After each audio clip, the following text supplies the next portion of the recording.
Tu cuerpo es 99,999% vacío absoluto. En este instante, mientras escuchas, eres más espacio que materia. Pero hay algo más perturbador. Ese espacio no existe hasta que alguien lo observa. Bienvenido al colapso de tu realidad cotidiana. Einstein no pudo dormir durante semanas después de comprender las implicaciones. Bohr cayó en depresión existencial. Heisenberg confesó en cartas privadas que preferiría no haber descubierto nada. Estas son las historias que nunca te contaron sobre los científicos que descubrieron que la realidad no es lo que parece. Uno a uno los pilares de tu percepción comenzarán a desmoronarse. La separación entre observador y observado. Este es el momento en que los físicos se dieron cuenta de que no estaban estudiando el universo. Estaban estudiando cómo la consciencia crea el universo. Una partícula disparada hacia dos rendijas. Pasa por ambas simultáneamente. Pero cuando observas cuál rendija usa, pasa solo por una.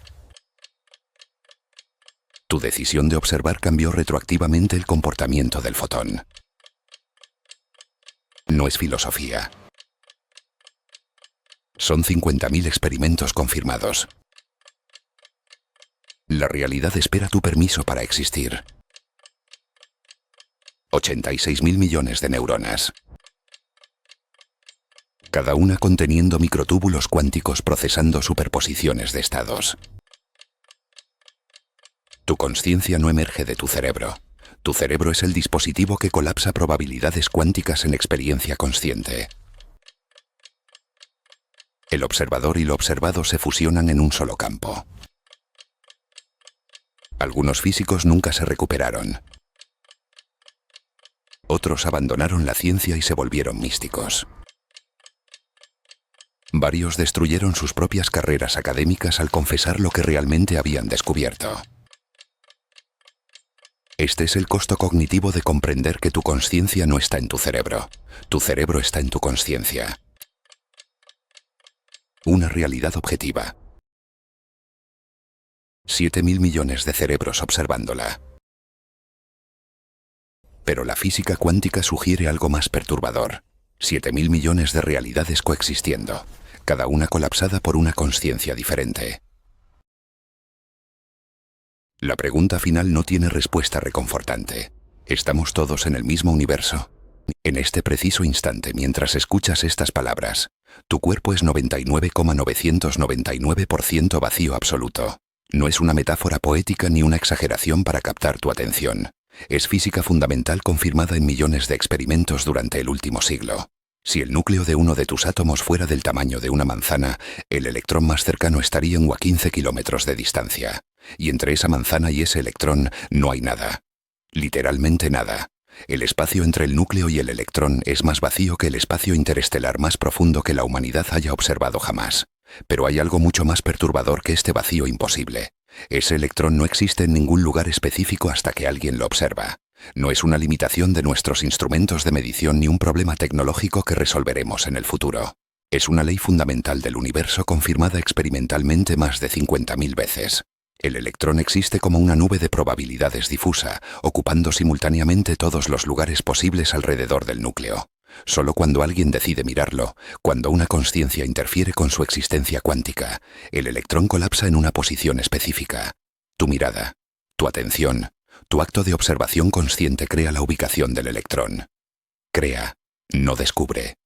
Este es el primer velo que caerá hoy.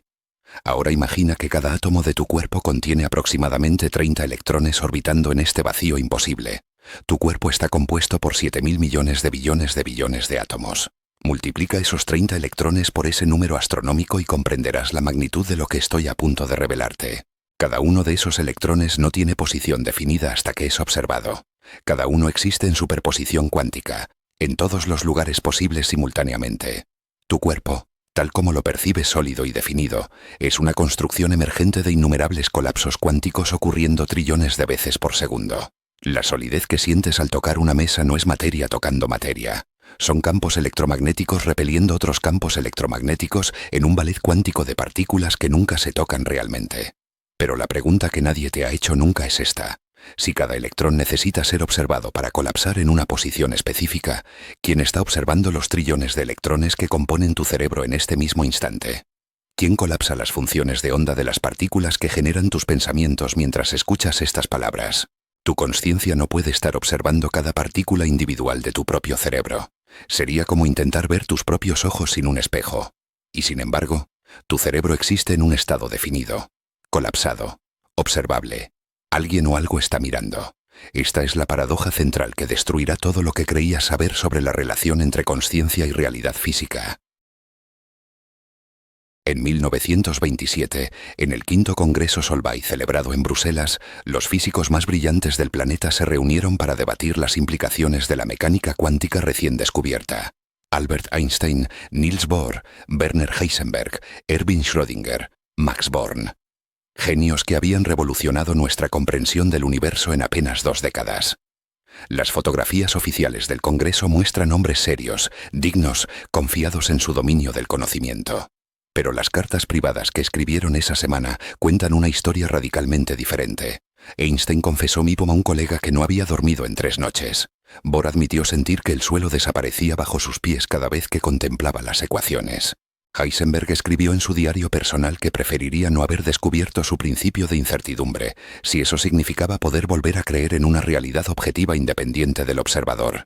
¿Qué habían descubierto estos hombres que los aterrorizaba tanto? No era una nueva fuerza de la naturaleza ni una partícula exótica. Habían descubierto que la realidad tal como todos la experimentamos no existe hasta que alguien la observa. Que el acto de medir, de conocer, de ser consciente de algo, crea retroactivamente las propiedades de ese algo. Que el observador y lo observado no son entidades separadas, sino aspectos entrelazados de un mismo proceso fundamental. Y lo más aterrador de todo, que esto no era filosofía ni especulación mística, sino matemática pura y experimentalmente verificable. Las ecuaciones funcionaban con precisión absoluta. Predecían comportamientos cuánticos con exactitud de 14 decimales. Pero las implicaciones de esas ecuaciones eran tan devastadoras para la intuición humana que incluso sus creadores se resistían a aceptarlas plenamente. Durante ese congreso, Einstein lanzó su famosa objeción: Dios no juega a los dados con el universo. Estaba convencido de que debía existir alguna variable oculta, algún mecanismo subyacente que restaurara la causalidad determinista y eliminara el papel central del observador consciente. Bohr respondió con una frase que cambiaría para siempre el rumbo de la física. Einstein, deja de decirle a Dios lo que debe hacer. El debate se extendió durante días. No eran discusiones académicas distantes sobre ecuaciones abstractas. Eran confrontaciones existenciales entre hombres que habían visto demasiado profundo en el tejido de la realidad y ya no podían cerrar los ojos. Las transcripciones muestran voces elevadas, interrupciones constantes, momentos de silencio incómodo donde nadie sabía qué decir ante la magnitud de lo que estaban comprendiendo. Heisenberg presentó su principio de incertidumbre en esa conferencia. No puedes medir simultáneamente la posición y el momento de una partícula con precisión absoluta. No porque nuestros instrumentos sean imperfectos, sino porque la partícula literalmente no tiene posición y momento definidos simultáneamente. Elegir medir uno es colapsar las probabilidades cuánticas en un resultado específico, destruyendo automáticamente la información sobre el otro. Cada medición es un acto de creación, no de descubrimiento. Cada observación mata infinitas posibilidades para dar vida a una sola realidad concreta. Y nadie en esa sala podía explicar cómo ni por qué el acto de observación consciente tenía este poder ontológico absoluto. Schrödinger, quizás el más atormentado de todos, propuso su famosa paradoja del gato un año después, en 1935. No lo hizo para explicar la mecánica cuántica, sino para demostrar lo absurda que era su interpretación estándar. Un gato encerrado en una caja con un mecanismo cuántico que tiene 50% de probabilidad de matarlo.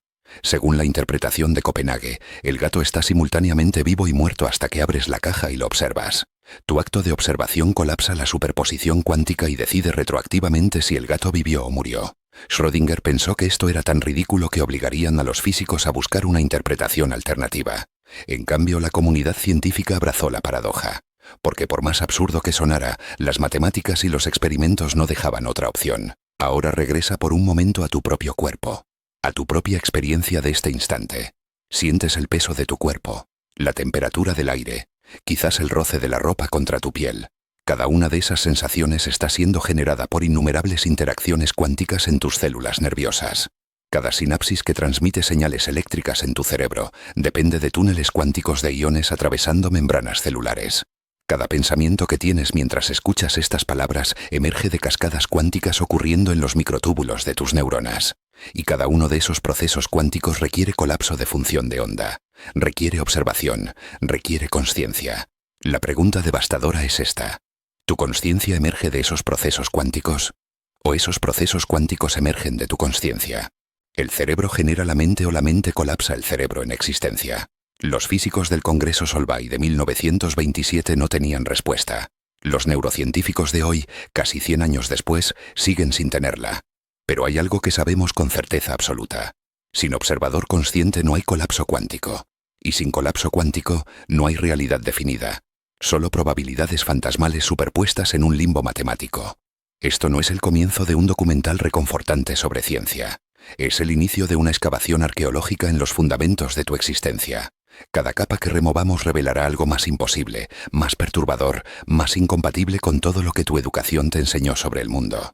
Pronto comprenderás por qué Einstein no pudo dormir, por qué Bohr cayó en depresión, por qué Heisenberg escribió en cartas privadas que preferiría no haber descubierto nada, porque hay verdades que no puedes desaprender, conocimientos que alteran permanentemente tu percepción de la realidad, y estás a punto de cruzar ese umbral sin retorno. El vacío que te sostiene no es pasivo ni inerte. Es un campo cuántico vibrante de posibilidades infinitas colapsando constantemente en la única realidad que experimentas. Y el agente de ese colapso, el factor que decide qué posibilidad se vuelve real, es la consciencia. Tu consciencia. Mi consciencia. La consciencia de cada ser humano observando el universo desde su perspectiva única. Pero si cada consciencia colapsa su propia realidad, ¿estamos todos en el mismo universo? Esta es la pregunta que nadie se atreve a formular claramente, y es precisamente la pregunta que responderemos antes de que termine este viaje. Werner Heisenberg tenía 23 años cuando descubrió el principio que destruiría para siempre la certeza absoluta. Era febrero de 1927, y se encontraba solo en su apartamento de Copenhague, rodeado de ecuaciones que no tenían sentido según la lógica clásica. Durante 3 días seguidos apenas había comido ni dormido. Sus compañeros de la universidad lo encontraron al cuarto día sentado en el suelo, mirando fijamente una pared en blanco, con lágrimas secas en las mejillas. Cuando le preguntaron qué había descubierto, Heisenberg susurró una frase que repetiría obsesivamente durante el resto de su vida. Ya no puedo distinguir qué es real. No estaba describiendo confusión temporal ni agotamiento por exceso de trabajo. Había comprendido algo que ningún ser humano debería tener que comprender. Lo que Heisenberg había descubierto esa noche era matemáticamente simple pero ontológicamente devastador. No puedes medir la posición y el momento de una partícula simultáneamente con precisión absoluta. Cuanto más precisamente determines dónde está algo, menos puedes saber hacia dónde se mueve. Y viceversa. Pero esto no era una limitación instrumental que la tecnología pudiera superar algún día. Era una propiedad fundamental de la realidad misma. La partícula literalmente no posee valores definidos de ambas propiedades al mismo tiempo. El acto de medir una es colapsar las probabilidades cuánticas en un resultado específico, aniquilando automáticamente la definición de la otra. Cada observación es simultáneamente creación y destrucción. Y lo más aterrador, el observador consciente es el único agente capaz de ejecutar este colapso. Durante las semanas siguientes al descubrimiento, Heisenberg desarrolló un temblor en las manos que los médicos no pudieron explicar. En cartas a su madre, confesó que sentía como si hubiera abierto una puerta que nunca debió ser abierta. Escribió en su diario personal que cada noche, al intentar dormir, su mente reproducía el momento exacto en que las ecuaciones le revelaron la verdad. Ese instante en que comprendió que la certeza absoluta sobre el universo era matemáticamente imposible. Que el conocimiento completo y simultáneo de todas las propiedades de un sistema estaba prohibido por leyes fundamentales. Que el observador nunca podría ser completamente independiente de lo observado. La separación entre sujeto y objeto, ese pilar fundamental del método científico desde Galileo, acababa de desintegrarse en sus manos como arena cuántica. Niels Bohr, su mentor, no lo tomó mejor. Bohr era 15 años mayor que Heisenberg y había dedicado toda su vida a construir un modelo coherente del átomo.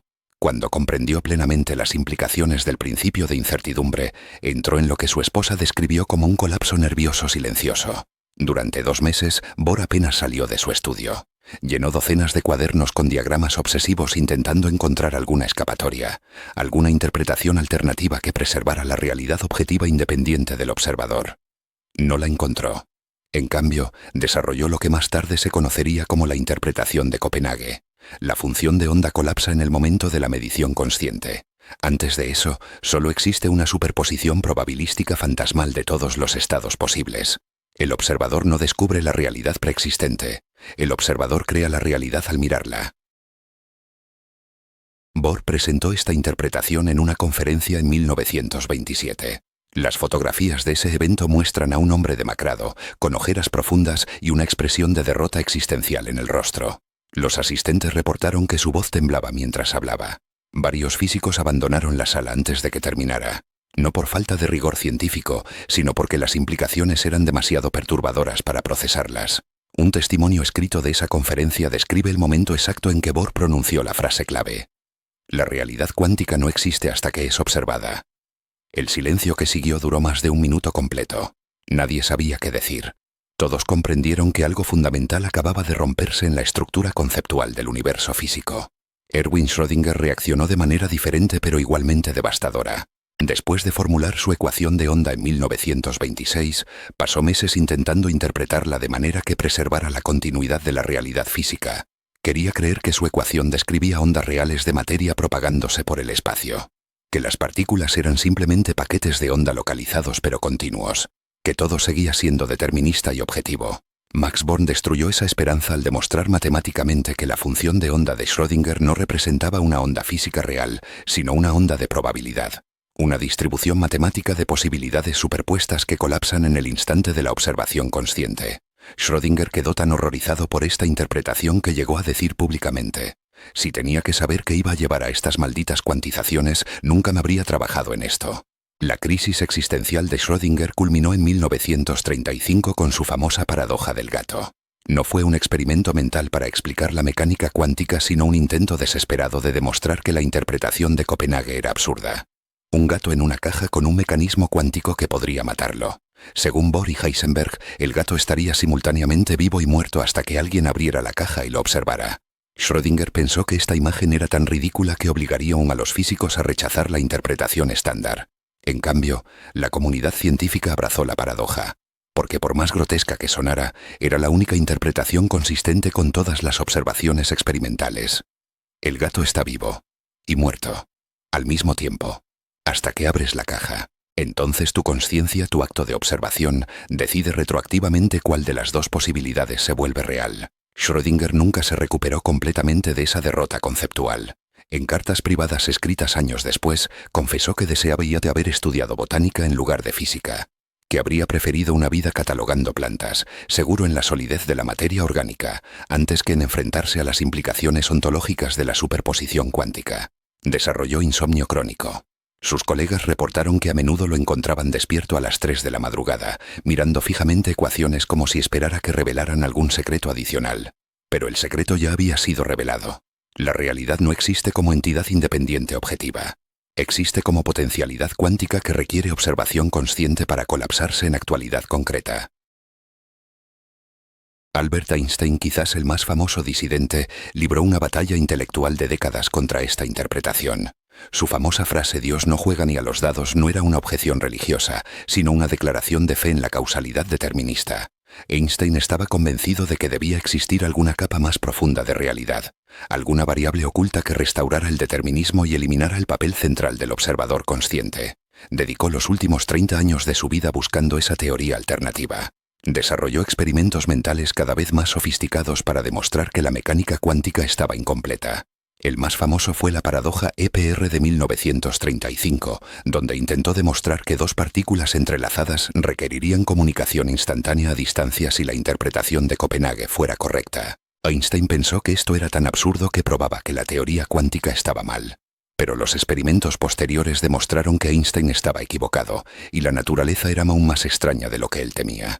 Las partículas entrelazadas sí se comunican instantáneamente a distancia, violando aparentemente la prohibición de información viajando más rápido que la luz. Cuando Einstein murió en 1955, seguía rechazando la interpretación estándar de la mecánica cuántica. Sus últimas palabras conocidas sobre el tema fueron: Todavía creo en una realidad objetiva, pero nunca pudo demostrarlo. Las ecuaciones, los experimentos, las observaciones, todo apuntaba en la misma dirección aterradora. Sin observador consciente, solo hay probabilidades superpuestas. La actualidad requiere consciencia. La realidad requiere ser mirada. Paul Dirac, otro de los fundadores de la mecánica cuántica, adoptó una estrategia diferente: el silencio existencial. Después de formular su ecuación relativista del electrón en 1928, Dirac se volvió progresivamente más retraído y lacónico. Sus colegas reportaron que hablaba cada vez menos sobre las implicaciones filosóficas de sus descubrimientos. En conferencias se limitaba a presentar las matemáticas sin elaborar sobre su significado ontológico. Cuando le preguntaban directamente sobre la interpretación de Copenhague, respondía: «Las ecuaciones funcionan. Eso es todo lo que necesitamos saber». Pero sus diarios privados cuentan una historia diferente. Escribió extensamente sobre la angustia de comprender que la realidad física era fundamentalmente probabilística, que el determinismo era una ilusión emergente de promedios estadísticos sobre vastos números de eventos cuánticos. Lo que todos estos hombres compartían era una experiencia común, el momento exacto en que comprendieron que habían mirado demasiado profundo, ese instante en que las ecuaciones revelaron algo que la mente humana no estaba preparada para procesar: la desintegración de la separación entre observador y observado, la dependencia de la realidad física respecto a la consciencia observadora, la imposibilidad de certeza absoluta codificada en las leyes fundamentales de la naturaleza. Algunos, como Heisenberg, desarrollaron síntomas físicos. Otros, como Bohr, entraron en depresiones prolongadas. Todos compartieron la sensación de haber cruzado un umbral irreversible, de haber adquirido conocimiento que no podían desaprender ni ignorar. Y ahora tú estás cruzando ese mismo umbral. Cada palabra que escuchas te acerca más al momento en que comprenderás lo que ellos comprendieron. Ese instante en que tu concepto de realidad objetiva se desintegrará como función de onda colapsada, donde entenderás visceralmente que tu consciencia no está meramente observando el universo desde afuera, sino participando activamente en su creación momento a momento. Los físicos de los años 20 y 30 no pudieron advertirte porque nadie les creyó cuando intentaron explicarlo. Pero las ecuaciones siguen siendo las mismas, los experimentos siguen confirmando las predicciones, y las implicaciones siguen siendo igual de devastadoras un siglo después. Imagina que el suelo bajo tus pies es 99,999% vacío absoluto. No metafóricamente, sino literalmente. Los átomos que componen el piso de cemento, madera o baldosa sobre el que estás parado ahora mismo son casi completamente vacío. Si pudieras eliminar todo ese espacio vacío de los átomos del suelo, si pudieras compactar únicamente la materia sólida nuclear, toda la superficie terrestre colapsaría en una esfera del tamaño de una pelota de béisbol. Y esa pelota pesaría exactamente lo mismo que todo el planeta. 5,972 billones de kilogramos comprimidos en 15 centímetros de diámetro. Esa es la densidad real de la materia cuando eliminas el vacío cuántico que constituye 99,99% de todo lo que consideras sólido. Pero hay algo aún más perturbador que ese vacío imposible. Ese suelo que sientes tan sólido bajo tus pies no está realmente ahí hasta que lo observas. Cuando no estás mirándolo, cuando tu atención consciente se desvía hacia estas palabras que escuchas, el suelo existe como una superposición cuántica de innumerables configuraciones atómicas posibles. Los electrones de cada átomo ocupan simultáneamente todas las posiciones permitidas alrededor de sus núcleos. Los núcleos mismos oscilan entre estados energéticos superpuestos. Solo cuando diriges tu mirada hacia abajo, cuando tu consciencia colapsa esas funciones de onda probabilísticas, el suelo se solidifica en la configuración específica que tus ojos perciben. Tu cerebro procesa esa información sensorial y construye la experiencia subjetiva de solidez. Pero antes de tu observación, había solo probabilidades fantasmales vibrando en el vacío cuántico. Ahora considera esto. Tu cerebro, el órgano que está procesando estas palabras en este preciso instante, también está compuesto por ese mismo 99,999% de vacío. Los 86.000 millones de neuronas que generan tus pensamientos son estructuras casi completamente vacías sostenidas por fuerzas electromagnéticas entre partículas que nunca se tocan realmente. Cada sinapsis que transmite información entre neuronas depende de iones de sodio y potasio atravesando membranas celulares mediante túnel cuántico. Partículas que atraviesan barreras físicamente impenetrables según la física clásica. Partículas que existen en superposición hasta que algún proceso de medición colapsa su función de onda. Y ese proceso de medición, ese colapso, requiere observación consciente. Pero si tu consciencia emerge de procesos cerebrales cuánticos, ¿quién está observando esos procesos para colapsarlos en estados definidos? Esta es la paradoja central que destruyó las certezas de los físicos cuánticos. El cerebro no puede observarse completamente a sí mismo. Sería como intentar ver tus propios ojos sin espejo, como levantar tu propio peso corporal tirando de tus cordones de zapatos. Y sin embargo, tu cerebro existe en un estado definido, colapsado, observable por resonancias magnéticas y escáneres PET. Alguien o algo está colapsando las funciones de onda de las partículas cuánticas en tu cerebro. Alguien está observando al observador. Y esa regresión infinita de observadores observando observadores no tiene resolución lógica dentro del marco de la mecánica cuántica estándar. Es un agujero conceptual en el tejido mismo de nuestra comprensión de la realidad física. En el tercer Congreso Solvay de 1927, esta paradoja se volvió el campo de batalla central entre dos visiones irreconciliables del universo. Por un lado, Einstein, Schrödinger y de Broglie defendían que debía existir una realidad objetiva independiente del observador, variables ocultas, niveles más profundos de determinismo, algo que restaurara la certeza clásica. Por el otro, Bohr, Heisenberg y Born argumentaban que la probabilidad cuántica era fundamental e irreducible, que el observador consciente era parte integral del proceso físico, no un espectador externo registrando eventos preexistentes. Los debates duraron días enteros. Las transcripciones muestran momentos de hostilidad apenas contenida, interrupciones constantes, voces elevándose en frustración existencial. No discutían ecuaciones abstractas, discutían la naturaleza misma de la existencia. Bohr presentó su principio de complementariedad. Las partículas cuánticas exhiben comportamiento ondulatorio o corpuscular dependiendo de cómo las observas. No son onda y partícula simultáneamente, sino ninguna de las dos hasta que decides medirlas de cierta manera. Tu elección experimental determina retroactivamente qué naturaleza manifestará la partícula. Einstein respondió con su famosa objeción. ¿De verdad crees que la luna no está amigos ahí cuando nadie la mira? Bohr replicó con frialdad demoledora. No tenemos derecho a afirmar propiedades de objetos cuánticos cuando no los estamos observando. La existencia independiente del observador es un concepto clásico que debemos abandonar. El silencio que siguió esa declaración duró varios minutos. Todos en la sala comprendieron que algo fundamental acababa de romperse irreparablemente. Heisenberg intensificó la crisis presentando ejemplos específicos donde la incertidumbre no era ignorancia sino imposibilidad ontológica. Describió un electrón orbitando un núcleo atómico. Para determinar su posición con precisión, necesitas iluminarlo con fotones de alta energía. Pero esos fotones de alta energía alteran violentamente el momento del electrón. Si usas fotones de baja energía para no perturbar el momento, la longitud de onda larga destruye la precisión de posición. No hay manera de medir ambas propiedades simultáneamente con precisión arbitraria. Y no es problema tecnológico. El electrón literalmente no posee valores definidos de ambas propiedades al mismo tiempo. El acto de medir una crea su valor, aniquilando automáticamente la definición de la otra. Cada observación es simultáneamente génesis y apocalipsis. Schrödinger intentó un último ataque conceptual contra esta interpretación. Propuso considerar no una partícula individual sino un sistema macroscópico. Su famoso gato en la caja. Un gato vivo, un átomo radiactivo, un detector Geiger, un frasco de veneno. El átomo tiene 50% de probabilidad de decaer en una hora. Si decae, el detector activa el martillo que rompe el frasco y mata al gato. Según la mecánica cuántica estándar, el átomo está en superposición de decaído y no decaído hasta que se mide. Por lo tanto, el gato está en superposición de vivo y muerto hasta que abres la caja. Schrödinger pensó que esta conclusión era tan grotesca que forzarían los a los físicos a rechazar la interpretación de Copenhague. En cambio, Bohr abrazó la paradoja. Exactamente.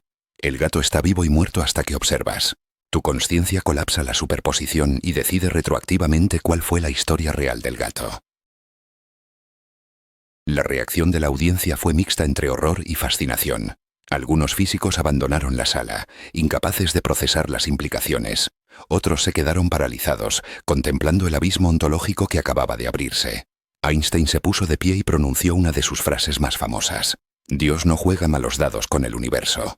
Bohr respondió inmediatamente. Einstein, deja de decirle a Dios lo que debe hacer. El intercambio se volvió legendario no por su agudeza retórica, sino porque representaba el choque de dos cosmovisiones fundamentalmente incompatibles. Einstein defendía un universo determinista y objetivo. Bohr defendía un universo probabilístico donde el observador consciente era parte integral de la realidad física. Y las ecuaciones, los experimentos, Todo favorecía la interpretación de Bohr por más incómoda que fuera. Durante los días siguientes, la conferencia se fragmentó en grupos más pequeños manteniendo debates paralelos. En uno de esos grupos, Heisenberg describió el experimento mental de la doble rendija con tal precisión visceral que varios participantes reportaron sentir náuseas conceptuales. Imagina disparar un electrón hacia una pantalla con dos rendijas abiertas. Sin observar por cuál rendija pasa, el electrón atraviesa ambas simultáneamente e interfiere consigo mismo al otro lado, creando un patrón de interferencia.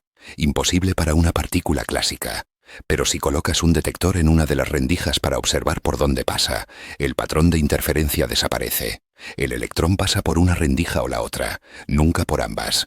Tu decisión de observar cambió retroactivamente el comportamiento del electrón. La consciencia del observador alteró el pasado cuántico de la partícula. Otro grupo discutió el colapso de la función de onda con intensidad casi religiosa.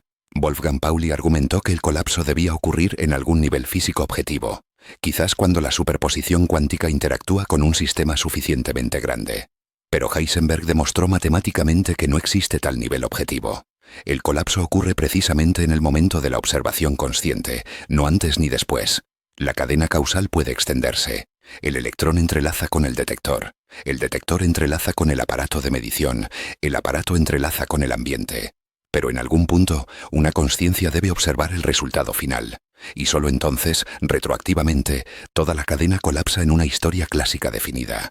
Sin ese observador consciente final, solo hay superposición cuántica extendiéndose indefinidamente.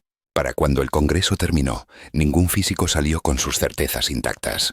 Incluso aquellos que rechazaban la interpretación de Copenhague no podían ofrecer alternativas que funcionaran mejor. Las variables ocultas de Einstein requerían comunicación instantánea a distancia infinita, violando la relatividad. La mecánica de de Broglie colapsaba en inconsistencias matemáticas. Solo la interpretación de Bohr-Heisenberg sobrevivía a todos los desafíos experimentales y lógicos. Y esa interpretación afirmaba algo devastador. La realidad física no existe independientemente del observador consciente. La consciencia no es un epifenómeno emergente de la materia. La materia es un resultado emergente del colapso de probabilidades cuánticas por parte de la consciencia observadora. Ahora vuelve a tu experiencia inmediata de este momento. El aire que respiras, la temperatura que sientes, los sonidos que escuchas.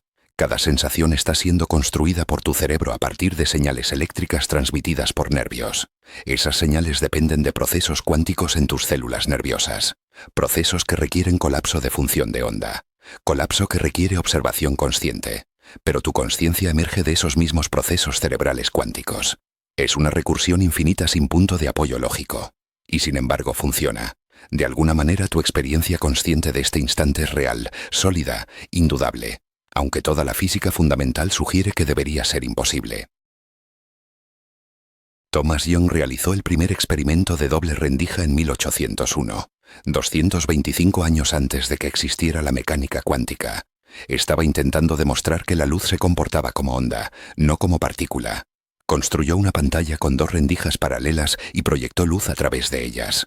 Del otro lado, en lugar de ver dos líneas brillantes correspondientes a las rendijas, observó un patrón de franjas alternas claras y oscuras. Interferencia. Las ondas de luz pasando por ambas rendijas se superponían, sumándose constructivamente en algunos lugares y cancelándose destructivamente en otros. Young pensó que había resuelto definitivamente el debate sobre la naturaleza de la luz. No tenía idea de la pesadilla conceptual que acababa de inaugurar. Durante más de un siglo, el experimento de Young pareció cerrado y comprensible. La luz es onda. Las ondas interfieren. Caso resuelto. Pero entonces, en 1905, Einstein demostró el efecto fotoeléctrico y reveló que la luz también se comporta como partícula. Fotones discretos con energía cuantizada impactando electrones individuales. De repente la luz era simultáneamente onda y partícula. O ninguna de las dos. O ambas dependiendo de cómo la midieras. La contradicción era flagrante y absoluta. Las ondas se distribuyen continuamente por el espacio. Las partículas ocupan posiciones definidas. No puede ser ambas cosas a la vez según la lógica clásica. Y sin embargo, los experimentos confirmaban ambos comportamientos de manera irrefutable. En 1923, los físicos decidieron repetir el experimento de Young pero con electrones individuales en lugar de luz. Dispararon un electrón a la vez hacia una pantalla con dos rendijas. Esperaban ver dos líneas de impacto correspondientes a los electrones pasando por una rendija o la otra. Partículas clásicas atravesando aperturas clásicas. En cambio, observaron el mismo patrón de interferencia que Young había visto con luz. Franjas alternas de muchos y pocos impactos. Como si cada electrón individual hubiera pasado por ambas rendijas simultáneamente e interferido consigo mismo. Imposible. Absolutamente imposible para una partícula clásica con posición definida. Y sin embargo, ahí estaba el patrón, acumulándose impacto por impacto, electrón por electrón. Los físicos quedaron paralizados intentando comprender qué estaba sucediendo. Un electrón es una partícula puntual con masa y carga. No puede dividirse y pasar por dos lugares al mismo tiempo. Pero el patrón de interferencia requería que cada electrón atravesara ambas rendijas simultáneamente. La única explicación consistente era que el electrón no tenía posición definida mientras viajaban hacia las rendijas. Existía como onda de probabilidad difusa, distribuyéndose por ambas aperturas al mismo tiempo. Solo cuando impactaba la pantalla detectora colapsaba en una posición específica. Antes del impacto, no estaba en ningún lugar definido. Estaba en superposición cuántica de todos los caminos posibles. Esta no era ignorancia sobre dónde estaba realmente. Era ausencia ontológica de localización definida. Pero entonces alguien propuso el siguiente paso lógico. Coloquemos detectores en las rendijas para observar por cuál de ellas pasa cada electrón. Si realmente atraviesa ambas simultáneamente, los detectores deberían registrar su presencia en ambos lados al mismo tiempo. Instalaron los detectores y repitieron el experimento. Los resultados destruyeron cualquier intuición residual sobre la realidad objetiva. Cuando los detectores estaban activos, observando por cuál rendija pasaba cada electrón, el patrón de interferencia desaparecía completamente. Los electrones se comportaban como partículas clásicas, pasando por una rendija o la otra, nunca por ambas. Dos líneas simples de impactos en la pantalla. Pero cuando apagaban los detectores, cuando nadie observaba por dónde pasaban, el patrón de interferencia reaparecía. Los electrones volvían así a atravesar ambas rendijas simultáneamente. El acto de observar cambiaba fundamentalmente el comportamiento del electrón. No estábamos hablando de perturbación instrumental. Los detectores podían ser arbitrariamente delicados, diseñados para minimizar cualquier interacción física con el electrón. No importaba.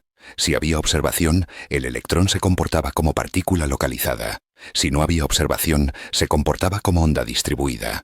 La consciencia del observador, la decisión de mirar o no mirar, determinaba retroactivamente qué camino había tomado el electrón. Como si el electrón esperara conocer si iba a ser observado antes de decidir su historia pasada. La causalidad temporal se invertía. El futuro determinaba el pasado. Y el factor crítico era la observación consciente, no la interacción física. En 1978, John Wheeler propuso una variación aún más perturbadora. El experimento de elección retardada. La configuración es la misma, pero ahora decides si colocar los detectores después de que el electrón ya haya pasado por las rendijas. El electrón es disparado. Atraviesa las rendijas. Mientras viaja hacia la pantalla final, tú decides aleatoriamente si medir o no por qué camino vino. Si decides medir, el electrón se comporta como partícula que pasó por una rendija específica. Si decides no medir, se comporta como onda que pasó por ambas. Tu decisión en el presente cambia retroactivamente la historia del electrón en el pasado. No es interpretación filosófica. Es resultado experimental confirmado en docenas de laboratorios independientes. La implicación es devastadora. El electrón no tiene historia definida hasta que decides observarla. Antes de tu medición, existe en superposición cuántica de todas las historias posibles simultáneamente. Tu acto de observación colapsa retroactivamente esa superposición en una sola historia clásica. El pasado del electrón es creado por tu observación presente. La realidad objetiva independiente del observador acaba de ser ejecutada públicamente por las matemáticas y los experimentos. No hay escapatoria conceptual. No hay variable oculta que restaure el determinismo clásico. El observador consciente es parte integral del proceso físico, no un espectador externo registrando eventos preexistentes. Bohr y Heisenberg predijeron este resultado años antes de que fuera confirmado experimentalmente. Sabían que las ecuaciones de la mecánica cuántica requerían este comportamiento imposible, pero cuando Wheeler finalmente realizó el experimento de elección retardada y confirmó la predicción, la comunidad científica entró en crisis silenciosa. Publicaron los resultados en revistas especializadas, los confirmaron en laboratorios independientes, pero raramente discutían las implicaciones filosóficas en público, porque esas implicaciones eran demasiado perturbadoras para la imagen pública de la ciencia como descubridora de verdades objetivas preexistentes. La ciencia acababa de demostrar que no hay verdades objetivas preexistentes. Hay probabilidades cuánticas superpuestas esperando observación consciente para colapsarse en actualidad concreta. En 1999, Anton Zeilinger llevó el experimento a su conclusión lógica final. Interferencia cuántica con moléculas de fullereno. 60 átomos de carbono formando una esfera. Objetos grandes según estándares cuánticos. Disparó moléculas individuales hacia rendijas dobles.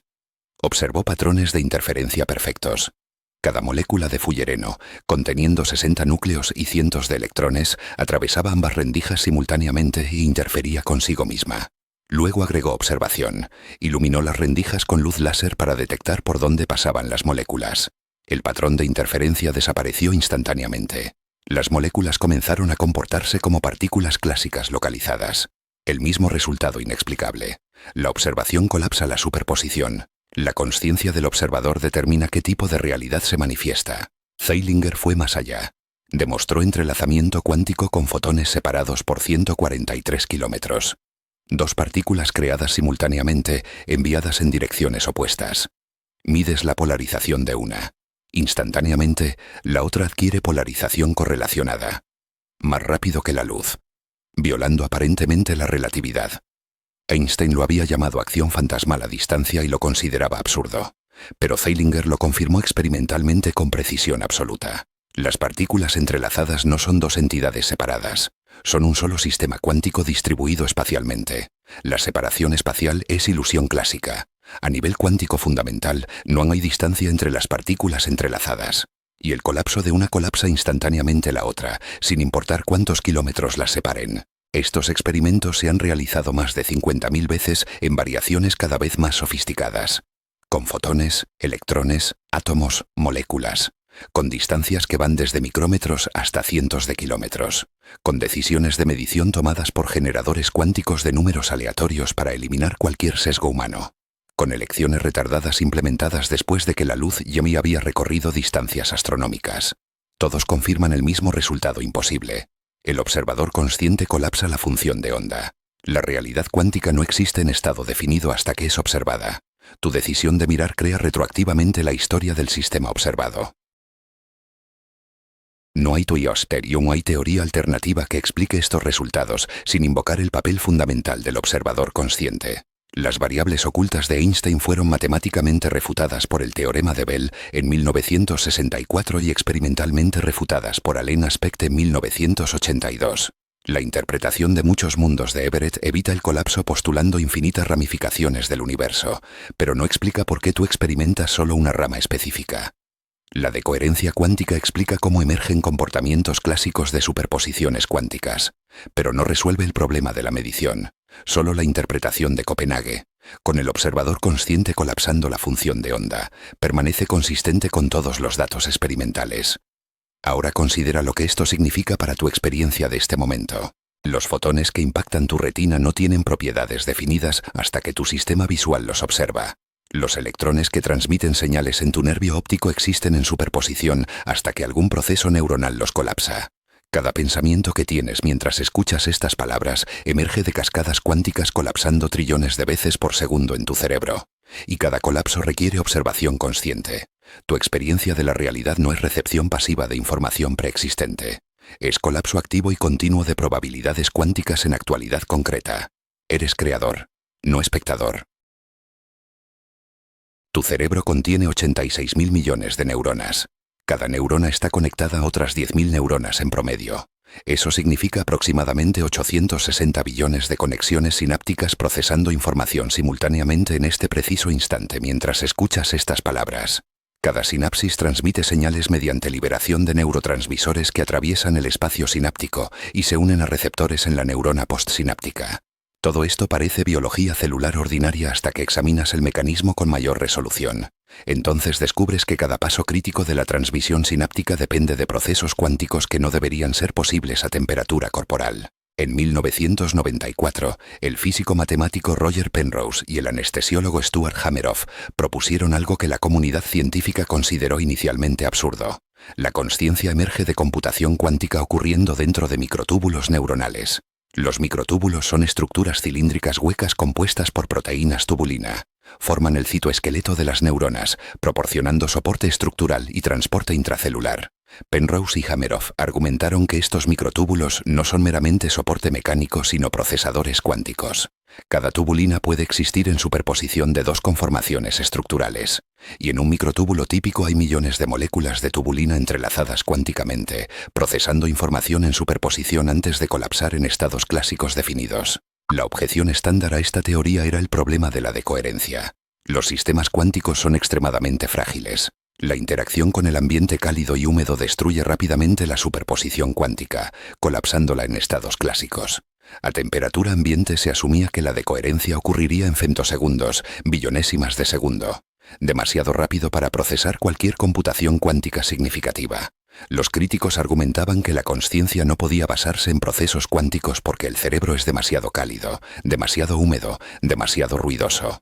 Penrose y Hameroff respondieron que los microtúbulos están protegidos por vainas de tubulina ordenadas que actúan como aislamiento cuántico, y que el colapso mismo de la superposición, la reducción objetiva orquestada, es el momento de la experiencia consciente. En 2014, un experimento revolucionario confirmó aspectos clave de la teoría. Investigadores demostraron que los microtúbulos pueden sostener coherencia cuántica durante intervalos mucho más largos de lo previsto. Observaron vibraciones cuánticas resonantes en microtúbulos aislados de neuronas, persistiendo durante microsegundos a temperatura ambiente. 3 órdenes de magnitud más largo de lo que los modelos de decoherencia predecían. Algo en la estructura de los microtúbulos protege los estados cuánticos del colapso prematuro. Las proteínas tubulina están organizadas en redes geométricas precisas que minimizan la interacción con el ambiente térmico. Y durante esos microsegundos de coherencia cuántica, millones de tubulinas procesan información en superposición simultánea. Pero la verdadera revelación vino cuando calcularon la escala temporal de procesamiento consciente. Los seres humanos pueden distinguir eventos separados por aproximadamente 30 milisegundos, menor que eso, y los percibes como simultáneos. Penrose calculó que si cada momento de consciencia corresponde a un colapso orquestado de superposiciones cuánticas en microtúbulos, necesitarías aproximadamente 1 millón de tubulinas colapsando simultáneamente para generar una experiencia consciente única. Y la escala temporal de ese colapso, determinada por el número de tubulinas entrelazadas y la geometría cuántica del sistema, es exactamente del orden de milisegundos a decenas de milisegundos. La coincidencia entre el tiempo de colapso cuántico calculado y el umbral de discriminación temporal consciente era demasiado precisa para ser accidental. Ahora considera lo que esto significa. Cada pensamiento que tienes no es procesamiento clásico de información neuronal. Es colapso cuántico de superposiciones distribuidas por millones de microtúbulos simultáneamente. Antes del colapso, tu próximo pensamiento existe en superposición de todas las posibilidades neuronales compatibles con el estado actual de tu cerebro. El colapso cuántico selecciona una de esas posibilidades y la vuelve real, consciente, experimentada. Tu consciencia no emerge gradualmente de acumulación de actividad neuronal. Emerge instantáneamente en el momento del colapso cuántico, como un destello discontinuo de actualidad emergiendo de un mar de potencialidad. Cada momento de tu experiencia consciente es literalmente un acto de creación cuántica. Penrose fue más allá y conectó esto con la gravitación cuántica. Argumentó que el colapso de la función de onda no es proceso aleatorio, sino determinado por geometría del espacio-tiempo a escala de Planck. Cuando una superposición cuántica alcanza cierto umbral de diferencia en la curvatura del espacio-tiempo asociada con cada estado superpuesto, la inestabilidad gravitacional fuerza el colapso. Para sistemas microscópicos, este umbral nunca se alcanza. Pueden permanecer en superposición indefinidamente, pero para sistemas suficientemente grandes o complejos, como millones de tubulinas entrelazadas, la diferencia gravitacional acumulada alcanza el umbral crítico y la superposición colapsa espontáneamente. La consciencia es el proceso mediante el cual el universo cuántico se autocolapsa en realidad clásica. La implicación es escalofriante. Tu cerebro no está simplemente procesando información sobre el universo. Tu cerebro está colapsando activamente el universo de potencialidad cuántica en actualidad clásica. Cada observación consciente que haces, cada percepción sensorial que procesas, cada pensamiento que experimentas, es un evento de colapso cuántico. Y ese colapso no ocurre únicamente en tu cerebro. El entrelazamiento cuántico significa que tu observación colapsa no solo tus propias neuronas, sino todos los sistemas cuánticos con los que tu cerebro está entrelazado. Miras una estrella y colapsa su estado cuántico. Escuchas estas palabras y colapsan las vibraciones cuánticas del aire. Tu consciencia está constantemente colapsando el universo observable en configuración clásica definida. Stuart Hameroff profundizó en los mecanismos biológicos específicos. Demostró que los microtúbulos no son estructuras estáticas sino redes dinámicas que constantemente se ensamblan y desensamblan. Durante momentos de alta actividad neuronal, la concentración de calcio intracelular aumenta, facilitando el entrelazamiento cuántico entre tubulinas. Las moléculas de tubulina cambian conformación, propagando ondas de cambio estructural a lo largo del microtúbulo. Estas ondas interfieren cuánticamente, creando patrones de superposición extremadamente complejos. Y cuando el patrón alcanza cierta criticidad, colapsa espontáneamente, generando un momento discreto de experiencia consciente. La consciencia no es flujo continuo, sino secuencia de colapsos cuánticos discontinuos ocurriendo aproximadamente 40 veces por segundo. Los anestésicos generales proporcionan evidencia crucial para esta teoría. Hameroff notó que casi todos los anestésicos que inducen inconsciencia se unen preferentemente a sitios hidrofóbicos dentro de los microtúbulos. No afectan directamente la transmisión sináptica ni la actividad eléctrica neuronal, que continúa durante la anestesia. Lo que interrumpen específicamente es la coherencia cuántica en los microtúbulos. Los anestésicos interfieren con las interacciones de Van der Waals que mantienen el entrelazamiento cuántico entre tubulinas. Sin entrelazamiento, sin superposición. Sin superposición, sin colapso. Sin colapso, sin consciencia. Despiertas de la anestesia precisamente cuando las moléculas anestésicas se disocian de los microtúbulos y la coherencia cuántica se restaura. El retorno de la consciencia es literalmente el retorno del colapso cuántico orquestado. En 2017, investigadores japoneses detectaron directamente vibraciones cuánticas en microtúbulos de neuronas vivas usando espectroscopía de terahercios. Observaron modos de resonancia cuántica exactamente en las frecuencias que Penrose y Hameroff habían predicho 2 décadas antes. Las vibraciones no eran térmicas ni clásicas. Mostraban coherencia cuántica inequívoca, con fases sincronizadas entre microtúbulos separados espacialmente. Y lo más extraordinario, las frecuencias de resonancia cambiaban dinámicamente en correlación con estados cerebrales. Durante tareas cognitivas complejas, la coherencia cuántica se extendía por redes más grandes de microtúbulos. Durante sueño profundo, se fragmentaba en dominios cuánticos independientes. La consciencia parecía directamente proporcional al grado de entrelazamiento cuántico en las redes de microtúbulos. Pero hay una paradoja aún más profunda. Si la consciencia requiere colapso cuántico y el colapso requiere observación consciente, ¿cómo comenzó el proceso? ¿Quién colapsó la primera función de onda antes de que existiera cualquier observador consciente? Penrose sugiere que el colapso no requiere consciencia preexistente, sino que la consciencia emerge del colapso mismo.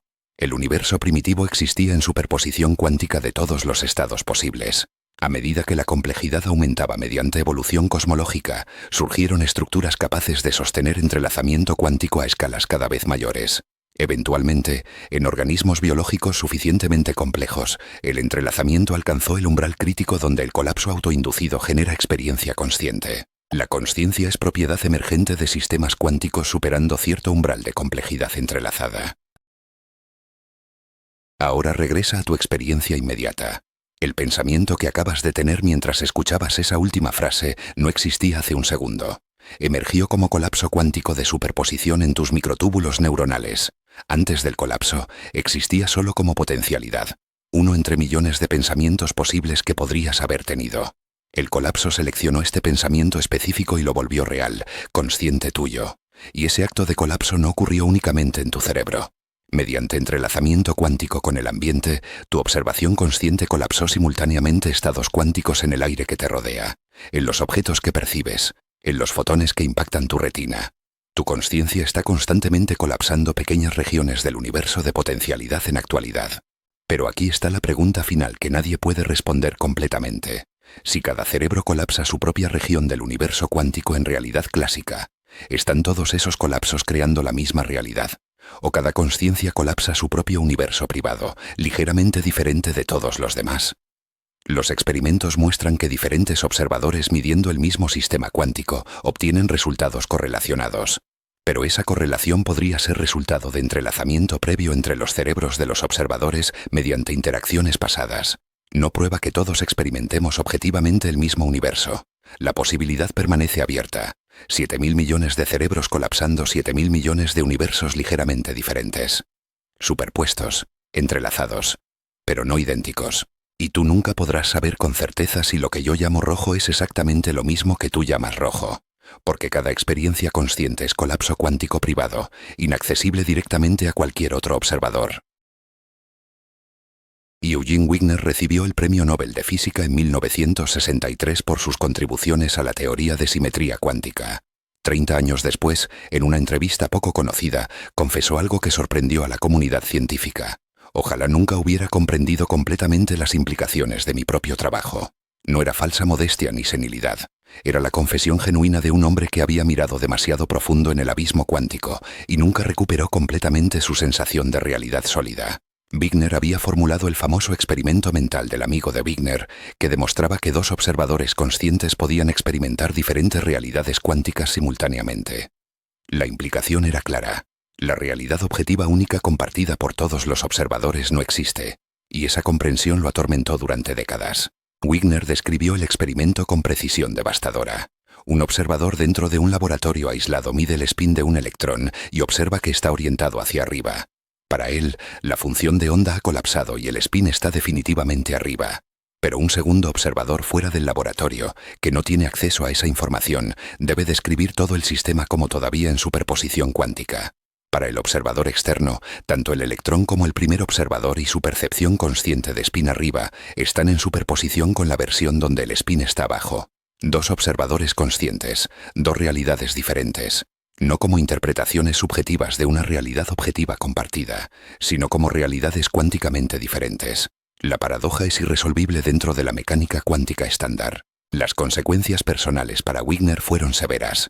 Desarrolló lo que sus colegas describieron como episodios disociativos, momentos donde perdía la certeza sobre qué experiencias eran realmente suyas y cuáles pertenecían a versiones superpuestas de sí mismo en ramas alternativas de la función de onda universal. En cartas privadas a colegas, confesó que a veces no estaba seguro de si había realmente vivido ciertos eventos o simplemente existían como posibilidades cuánticas no colapsadas en su memoria. Su esposa reportó que en sus últimos años a menudo se despertaba a medianoche preguntando si ella era la misma persona que había estado allí cuando se durmió, o una versión cuánticamente diferente actualizada durante su inconsciencia. No eran delirios clínicos. Eran consecuencias lógicas de tomar en serio la mecánica cuántica y aplicarla consistentemente a la consciencia humana. John von Neumann, uno de los matemáticos más brillantes del siglo XX, llegó a conclusiones similares pero respondió diferentemente. En 1932 publicó su tratado matemático sobre mecánica cuántica, donde demostró rigurosamente que la cadena de causación cuántica debe terminar en un observador consciente. Puedes extender la función de onda para incluir el aparato de medición, luego el laboratorio, luego el planeta entero. Pero en algún punto, una consciencia debe observar el resultado final y colapsar toda la cadena retroactivamente. Von Neumann llamó a esto el corte de Heisenberg, la división arbitraria pero necesaria entre el sistema cuántico observado y el observador consciente clásico. Y demostró matemáticamente que este corte no puede ser eliminado. La mecánica cuántica requiere observadores conscientes como entidades fundamentales fuera de la descripción física. Las implicaciones lo llevaron al borde de una crisis nerviosa. Von Neumann había dedicado su vida a reducir todas las ciencias a matemática rigurosa, pero acababa de demostrar que la física fundamental requiere consciencia como elemento irreducible no matematizable. Durante meses después de publicar su tratado, cayó en depresión profunda. Colegas reportaron que dejó de trabajar en física cuántica completamente, redirigiendo su atención hacia computación, teoría de juegos, prácticamente cualquier cosa excepto los fundamentos cuánticos que lo habían llevado a esa conclusión insoportable. En conversaciones privadas admitió que preferiría que sus pruebas matemáticas estuvieran equivocadas, aunque sabía que no lo estaban. La lógica era impecable. La consciencia no emerge de la física. La física emerge del colapso cuántico mediado por consciencia. David Bohm tomó un camino diferente pero igualmente destructivo para su carrera científica. En 1952 propuso una interpretación alternativa de la mecánica cuántica con variables ocultas. Un orden implicado subyacente del cual emerge el orden explicado que experimentamos. Era elegante, determinista, preservaba la causalidad. Pero tenía un costo. Requería un campo cuántico de información instantáneamente conectado a través de todo el espacio. Una totalidad indivisa donde cada partícula conoce instantáneamente el estado de todas las demás. La separación entre objetos es ilusión emergente. A nivel fundamental, el universo es una unidad holística indivisible, y la consciencia es la interfaz mediante la cual esa unidad se experimenta a sí misma localmente. Bohm fue perseguido profesionalmente por estas ideas. Durante el macartismo de los años 50, sus conexiones con círculos de izquierda y su disposición a explorar implicaciones místicas de la física cuántica lo convirtieron en objetivo político. Perdió su posición en Princeton. Fue esencialmente exiliado de la física estadounidense. Pasó años enseñando en Brasil e Israel, siempre en la periferia de la comunidad científica dominante. Sus papers eran rechazados no por errores matemáticos, sino por implicaciones filosóficas inaceptables. La comunidad científica no estaba preparada para enfrentar que la separación entre observador y observado podría ser fundamentalmente ilusoria, que la fragmentación del universo en objetos discretos podría ser artefacto perceptual, no estructura ontológica real. En sus últimos años, Bohm se volvió progresivamente más místico. Colaboró con el filósofo espiritual Jiddu Krishnamurti, explorando conexiones entre física cuántica y consciencia no dual. Escribió extensamente sobre el orden implicado como campo universal de consciencia del cual emergen consciencias individuales como ondas temporales en un océano eterno. La comunidad científica lo descartó como físico que había perdido el rumbo.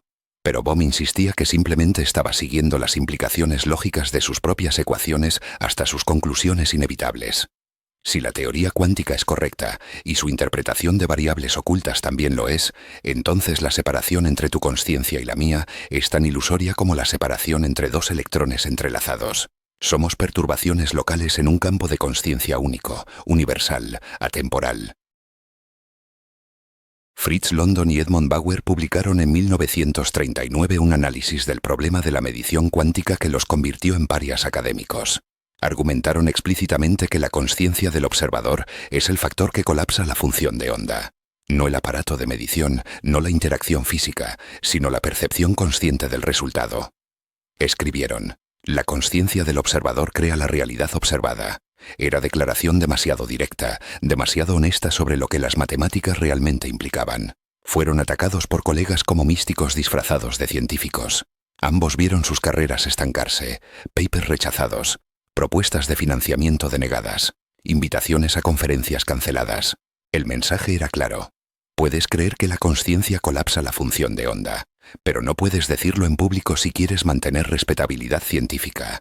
John Bell, famoso por su teorema que refutó las variables ocultas locales, confesó en entrevistas tardías que las implicaciones de su propio trabajo lo perturbaban profundamente. Su teorema demostraba que cualquier teoría de variables ocultas debe ser no local. La información debe propagarse instantáneamente a través de distancias arbitrarias. Pero eso viola la relatividad especial, que prohíbe comunicación más rápida que la luz. Bell pasó décadas buscando escapatorias, intentando encontrar alguna interpretación que preservara tanto la localidad como el realismo. No encontró ninguna. En una de sus últimas entrevistas, poco antes de su muerte en 1990, admitió: las implicaciones de mi teorema son tan perturbadoras que prefiero no pensar en ellas. Cuando debo hacerlo para mi trabajo, me siento profundamente incómodo. Es como mirar directamente algo que no debería poder verse. Alain Aspect realizó en 1982 los experimentos que confirmaron definitivamente la violación de las desigualdades de Bell. Demostró experimentalmente que partículas entrelazadas separadas por kilómetros se comunican instantáneamente. La localidad estaba muerta. El realismo objetivo estaba muerto. Solo quedaba la interpretación de Copenhague con su insistencia en el papel fundamental del observador consciente. Aspect nunca habló públicamente sobre las implicaciones filosóficas de sus experimentos. Cuando se le preguntaba directamente, respondía con evasivas sobre shut up and calculate. Pero colegas cercanos reportaron que en privado admitía incomodidad existencial profunda. Había demostrado experimentalmente algo que su intuición todavía rechazaba. El universo no es una colección de objetos separados interactuando localmente. Es una totalidad entrelazada donde el concepto de separación es aproximación emergente válida solo a escala clásica. Hugh Everett propuso en 1957 la interpretación de muchos mundos específicamente para evitar el problema del observador consciente. No hay colapso de función de onda. Todas las posibilidades cuánticas se realizan en ramas paralelas del universo. Pero esto crea su propia pesadilla. Infinitas versiones de ti ramificándose cada nanosegundo. En algunas moriste hace un segundo. En otras te volverás multimillonario mañana. Todas existen con igual realidad ontológica. Y no hay explicación de por qué tu consciencia experimenta solo esta rama específica. Everett nunca obtuvo posición académica permanente. Abandonó la física, trabajó en análisis de sistemas militares, desarrolló alcoholismo severo, murió de ataque cardíaco a los 51 años. Su hija se suicidó años después, dejando nota que mencionaba su desesperación por la interpretación de muchos mundos de su padre. Estos hombres compartieron algo común. Miraron sin parpadear las implicaciones completas de la mecánica cuántica y pagaron precio micológico o profesional por esa honestidad. La comunidad científica prefiere la ambigüedad cómoda del shut up and calculate. Usa las ecuaciones, ignora el significado. Pero algunos no pudieron ignorarlo.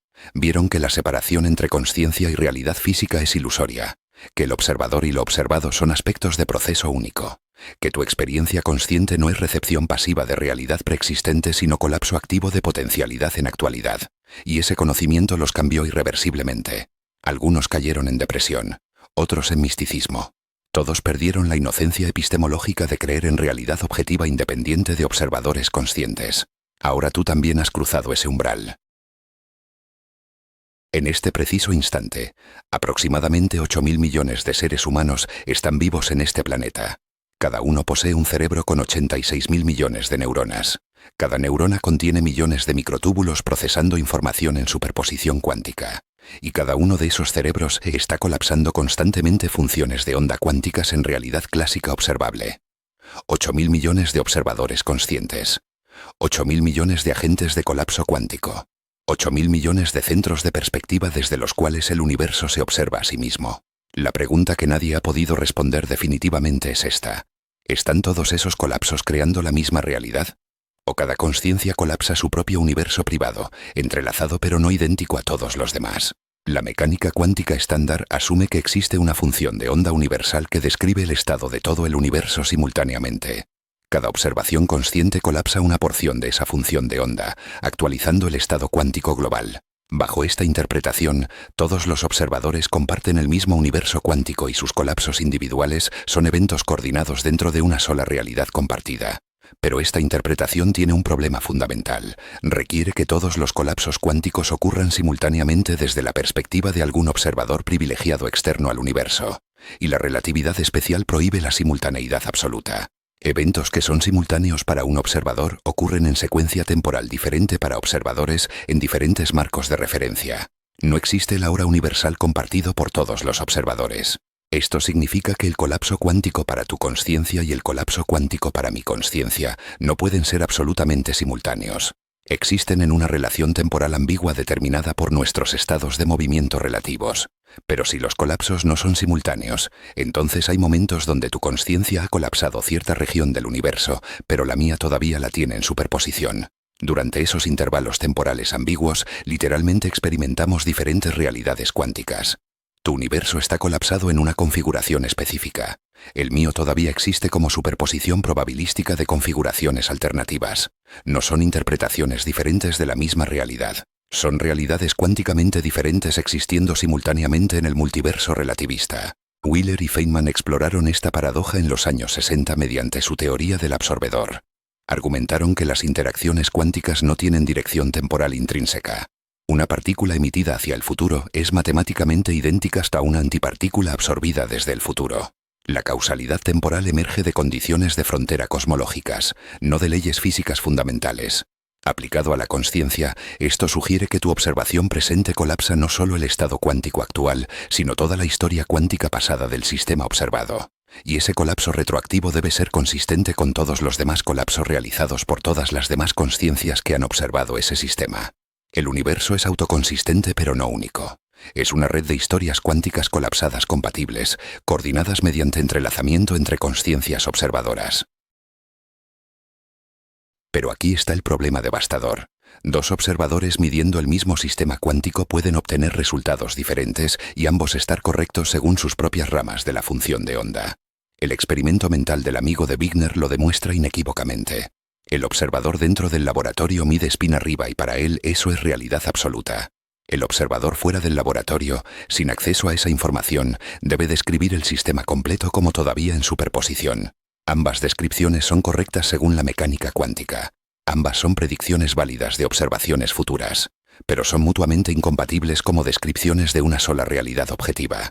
La única resolución es que no existe una sola realidad objetiva. Existen múltiples realidades cuánticas experimentadas por diferentes observadores, coordinadas mediante entrelazamiento pero ontológicamente distintas. Consider qué significa esto para tu experiencia inmediata. Miras el cielo nocturno y observas una estrella. Tu observación colapsa los fotones que impactan tu retina, determinando su polarización, frecuencia, fase. Esos fotones viajaron durante años, quizás siglos desde la estrella hasta tu ojo. Durante todo ese viaje existieron en superposición cuántica de infinitos estados posibles. Solo cuando impactaron tu retina y fueron absorbidos por células fotorreceptoras, solo cuando esa información fue procesada por tu corteza visual y colapsada en experiencia consciente, esos fotones adquirieron propiedades definidas retroactivamente. Tu observación presente creó la historia pasada de esos fotones. Decidiste cuál de las infinitas trayectorias cuánticas posibles se volvería real. Pero otra persona mirando la misma estrella desde ubicación diferente, colapsa fotones diferentes con historias cuánticas diferentes.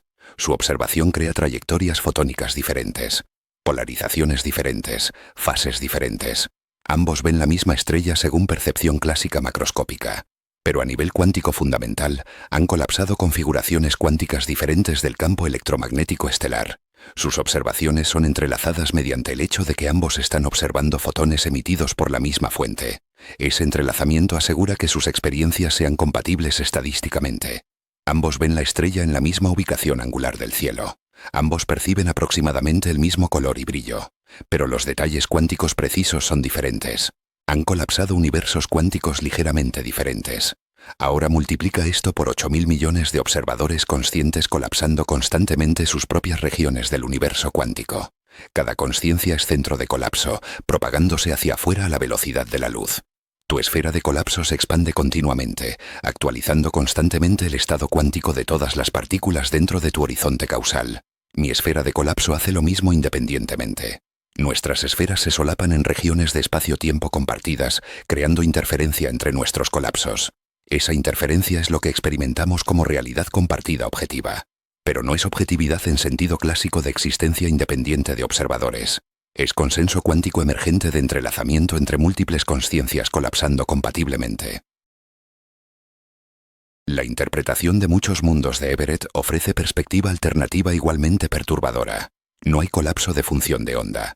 La función de onda universal evoluciona determinísticamente según la ecuación de Schrödinger.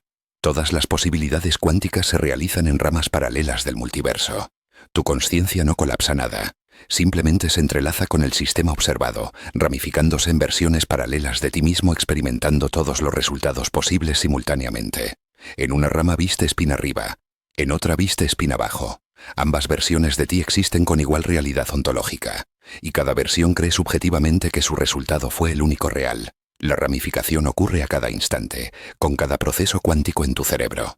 Existen incontables versiones de ti dispersas por innumerables ramas del multiverso, todas creyendo ser el único tú real. Bajo esta interpretación, los 8.000 millones de humanos actuales son solo instantánea de ramas paralelas actualmente sincronizadas. Pero en cada nanosegundo, cada consciencia se ramifica en versiones experimentando realidades cuánticamente diferentes. Algunas ramas permanecen coordinadas suficientemente para mantener comunicación y consenso sobre realidad compartida. Otras divergen radicalmente. En algunas ramas moriste hace un segundo por fluctuación cuántica improbable. En otras vivirás hasta 150 años. La interpretación de muchos mundos transforma el problema de un universo con múltiples observadores en múltiples universos con observadores únicos. Cada rama es solipsismo cuántico perfecto. Eres el único observador real en tu rama, rodeado por versiones cuánticamente coordinadas de otras consciencias que también creen ser únicas. Ambas interpretaciones son matemáticamente equivalentes según el formalismo cuántico. Producen predicciones idénticas para todos los experimentos posibles. No hay manera de distinguir empíricamente entre colapso objetivo orquestado por consciencias observadoras versus ramificación sin colapso en multiverso de Everett. Son metafísicas diferentes compatibles con misma física fundamental, pero tienen implicaciones radicalmente diferentes para la naturaleza de tu existencia consciente. Bajo colapso, eres agente activo creando realidad mediante observación.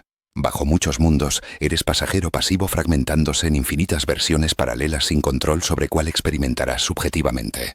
La pregunta final que nadie puede responder es si existe diferencia real entre estas interpretaciones a nivel de experiencia consciente. Subjetivamente, experimentas colapso. Sientes que tus observaciones determinan resultados definidos. Nunca experimentas ramificación porque cada versión ramificada de ti cree ser la única. No hay experimento concebible que pudiera distinguir entre ser consciencia única colapsando función de onda universal versus ser una entre infinitas versiones ramificadas experimentando una rama específica del multiverso. Las matemáticas son idénticas. Las predicciones son idénticas. Solo la narrativa metafísica difiere, y esa narrativa no es accesible a verificación empírica. Entonces regresamos a la pregunta original. ¿Una realidad miles de millones de cerebros? ¿O miles de millones de realidades, cada una colapsada por un cerebro diferente? La mecánica cuántica no proporciona respuesta definitiva. Solo ofrece ecuaciones que funcionan con precisión absoluta pero admiten interpretaciones múltiples mutuamente incompatibles. Einstein tenía razón al sentirse incómodo. La teoría es incompleta no matemáticamente sino ontológicamente. Te dice cómo calcular probabilidades pero no que existe realmente. Te describe evolución de función de onda pero no explica qué es función de onda. Te predice resultados de mediciones pero no define qué constituye medición. Y aquí permanecemos, un siglo después de los debates del Congreso Solvay, todavía sin respuesta a la pregunta más fundamental. ¿Qué es la realidad? Los físicos han aprendido a evitar la pregunta mediante shut up and calculate. Las ecuaciones funcionan. Los experimentos confirman predicciones. La tecnología cuántica produce resultados espectaculares. Pero el misterio central permanece intacto. Tu consciencia experimenta realidad definida, sólida, indudable. La física cuántica dice que esa solidez es ilusión emergente de probabilidades superpuestas colapsando bajo observación. Pero no explica qué es observación ni por qué genera colapso ni cómo la consciencia participa en proceso. Quizás la respuesta correcta es que la pregunta está mal formulada. Quizás no existe la realidad como sustancia independiente esperando ser descubierta. Quizás solo hay proceso continuo de consciencias observadoras entrelazadas cuánticamente, co-creando compatiblemente sus experiencias momento a momento. No una realidad ni muchas realidades, sino realidad siendo creada perpetuamente mediante colapso cuántico orquestado por 8.000 millones de consciencias simultáneamente. Y tú eres una de esas consciencias, participando activamente en la creación continua del universo que experimentas como externo a ti. El observador y lo observado unidos en danza cuántica eterna sin comienzo ni final definitivos.